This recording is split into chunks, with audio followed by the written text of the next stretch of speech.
So here's the reaction that we have. And this was actually like 3 slides, broke it down step by step by step. Instead, we're just going to do it as one big problem.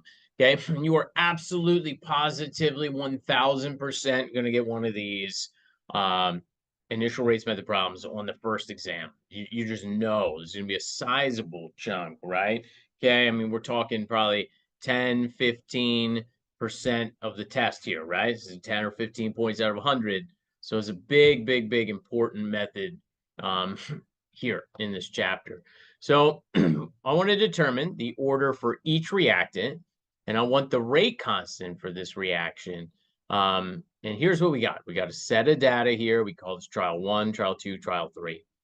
And the first thing we need to do is you need to write a generic rate law. So I'm going to copy this onto the board. And then while I'm doing that, I want you to start by writing a generic rate law for this reaction. Go ahead. I think I got all that data. So the first thing we should do is write this generic rate. So what's the generic rate law going to be? It's going to be rate equals K times the concentration of ClO2 to the X times the concentration of OH minus to the Y. So that should be our generic rate law, right? The rate equals some constant times concentration of fluorine dioxide to the X times concentration of hydroxide to the Y. Remember, products don't matter. They don't go into a rate law expression. So I want to kind of break this up into parts, and I want you to try each part individually, and we'll kind of stop and we'll check in on each other. So the first thing I want to do is I want to try to get the order with respect to fluorine dioxide. I want to get what I'm calling X. So we need to choose the 2 trials that are going to allow us to do that. Remember, we need only this concentration to be changing, and we need the other reactants concentration to be staying the same. So if you look at trials 1, 2, and 3, and again, you always need one more trial than the number of reactants. We have 2 reactants. We need a minimum of 3 trials, which is what we have here. Okay, if we look at this, trials 1 and 2 are going to accomplish that. Trials 1 and 2 change the chlorine concentration, but keep the other reactant hydroxide the same. So if it was me, this time I would put trial 1's rate law on top of trial 2's. Why? Because the rate is bigger for trial 1. Whichever trial has the larger rate, put that one on top. So go ahead. I would like you, and maybe visually you could see what's happening here and you could figure it out. Maybe not. I don't know. Okay. So I want you to write it out. You're going to do the trial 1 rate law over the trial 2 rate law. I'm going to give you like a 60-second head start here. See if you can't cancel some stuff out. See if you can't solve for what X is. Go ahead. All right. Take a look at what I wrote. Take a look at what you wrote. See how we did. Now, what can we cancel out? Well, we can always cancel out K. That's a constant. We don't know what it is, but we know it's the same for all the trials. It's constant, right? So we're going to get rid of that. And because the hydroxide was held constant, we can get rid of that. So what does this reduce down to? 0.0248 divided by 0.00276 equals 0.06 divided by 0.02 to the X, right? So here we go. 0.0248 divided by 0.00276. That's 8.99. That's 9 equals 3 to the X.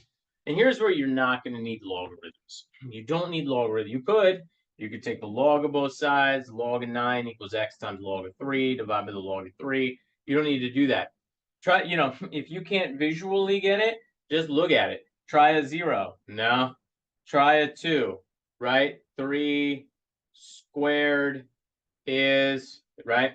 So a 0 doesn't work. That would be 1. A 1 doesn't work. That'd be 3. Try a 2. Oh, yeah, 3 squared is 9. X is 2. This reaction is second order with respect to the chlorine dioxide. We just got X. Questions on getting X. Hopefully we got that. All right, now I want you to try to get Y. I want you to try to pick the trials that you need. So first thing, look at the trials. Which trials are going to get us the order with respect to hydroxide, what I'm calling Y. So think about which trials you're going to need for that. And then think about which trial you're going to want to put on top. So take a second. what two trials are going to let us get that, and which trial should you put on top?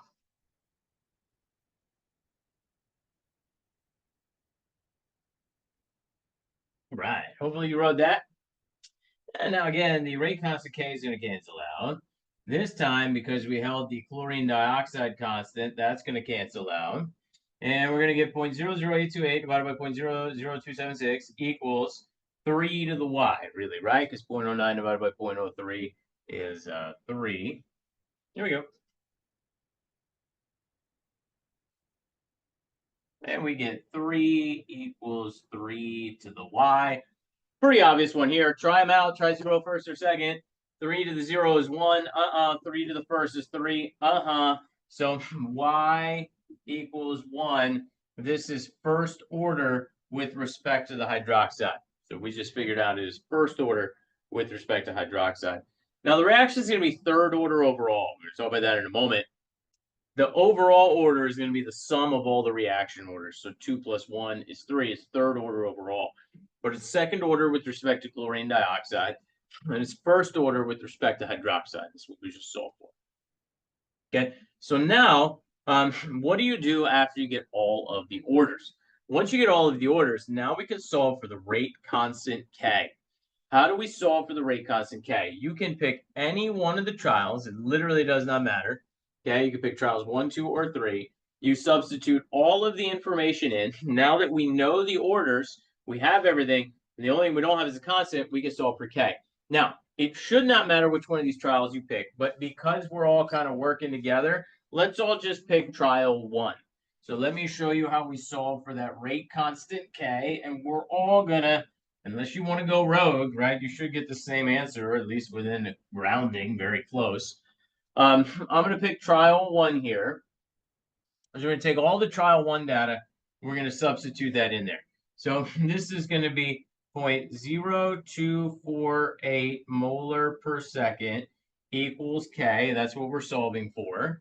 Times the concentration of chlorine dioxide from the same trial, 0.060 molar squared, times the concentration of hydroxide, 0.030 molar, and then that's to the first.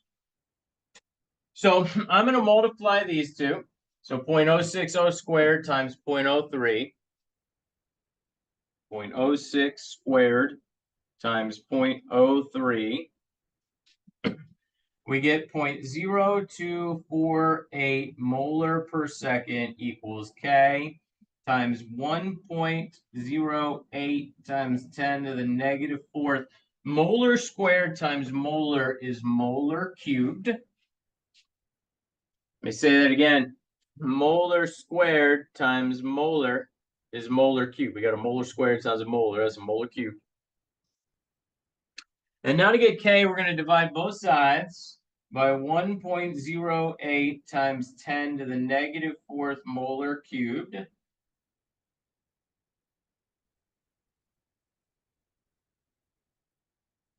And let's get a number, and then we're going to talk about the units. And the units of the rate constant are very important. We're going to really dive into that here in a second.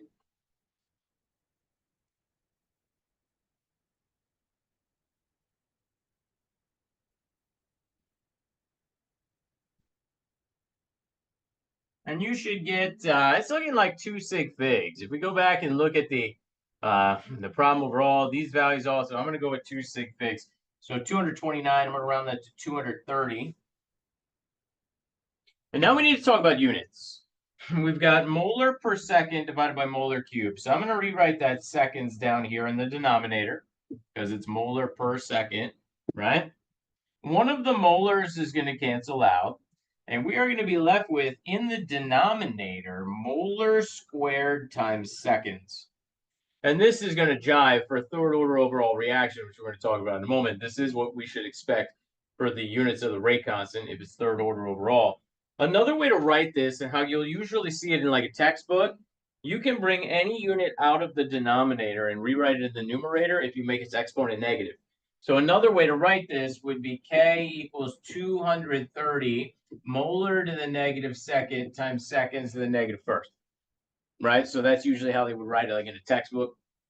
But you're welcome to put a fraction there and actually show them in the denominator. That's totally fine too. Okay. So let's recap really quick with what we did. First thing, you wrote a generic rate law. Second thing you did is you picked the trials intelligently, where you only changed one thing at a time, and you substituted one rate law over another, okay, and you solved for the individual orders. And then once you knew all the orders, you could pick any one of these trials. It should not matter which one of these trials you pick. At the end of the day, you should get the same rate constant, which is 230. Now, the units are going to be important here for the rate constant. I'm going to teach you a way to predict the units for the rate constant. So if you got everything up to the units, that's totally cool. So we're going to talk about the units here in a second.